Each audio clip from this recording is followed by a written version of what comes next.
അപ്പോൾ ദുബായ് ട്രിപ്പിൽ ഞങ്ങൾ ഡിന്നർ കഴിച്ചത് ജുമാര ബീച്ചിലുള്ള PF ഷെങ്കൻസിൻ്റെ റെസ്റ്റോറൻറ്റിലാണ് കേട്ടോ.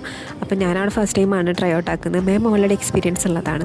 അപ്പോൾ മാം പറഞ്ഞതനുസരിച്ചിട്ട് അവിടുത്തെ മാമിൻ്റെ ഫേവറേറ്റ് ലിസ്റ്റിലുള്ള ഡംപ്ലിങ്സും പിന്നെ ഹോട്ട് ബാവൂസും അങ്ങനെ എന്തോ സംതിങ് ചിക്കൻ ഫില്ലിംഗ് ആയിട്ടുള്ളൊരു സംഭവം ഉണ്ടായിരുന്നു.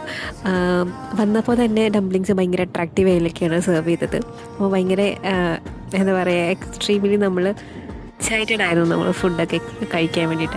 അപ്പോൾ ഞാൻ ഏതെടുക്കണം എന്നുള്ള കൺഫ്യൂഷനിൽ ഇരിക്കുകയായിരുന്നു. അപ്പോൾ ഓരോ ഇതിലായിട്ട് വെച്ചു. അപ്പോൾ മാം സ്റ്റാർട്ട് ചെയ്തായിരുന്നു. അപ്പോൾ ഞാൻ ഫസ്റ്റ് ടൈം എനിക്ക് ഡംപ്ലിങ്സ് ഓൾറെഡി എനിക്ക് കഴിച്ച് ഇഷ്ടമാണ്. അപ്പോൾ മാം പറഞ്ഞു ആ യെല്ലോ കളറുള്ള മസ്റ്റാർഡ് സോസാണ്. ഞാൻ ഫസ്റ്റ് ടൈമാണ് മസ്റ്റാർഡ് സോസ് ട്രൈ ഔട്ട് ചെയ്യുന്നത്. മാം അത് ഇൻസ്ട്രക്ഷൻ തരുന്നുണ്ട്, അത് കുറച്ച് ഇതായിരിക്കും എന്നുള്ളത്, അപ്പോൾ നോക്കി കണ്ടെടുത്താൽ മതി എന്നുള്ളത്. ഞാൻ ഫസ്റ്റ് വായിൽ വെച്ച ഉടനെ തന്നെ എൻ്റെ പൊന്നു അതിൻ്റെ ആ ഒരു ഫ്ലേവർ, അതെന്താ പറയുക, അത് ഒരുപാട് സ്പൈസിയും അല്ല, എന്തോ അതിൻ്റെ ആ ഒരു ഫ്ലേവർ നമ്മുടെ എരിവല്ല, അത്രയും സ്പൈസി ആയിട്ടുള്ള നമ്മുടെ ബ്രെയിനിലേക്കും നമ്മുടെ മൂക്കിലേക്കൊക്കെ ഉള്ളൊരു കണക്ഷൻ നമുക്കറിയാൻ പറ്റും. ഫുൾ ഭയങ്കര ഒരു കത്തലായിരുന്നു നമ്മുടെ തല ഫുള്ള്.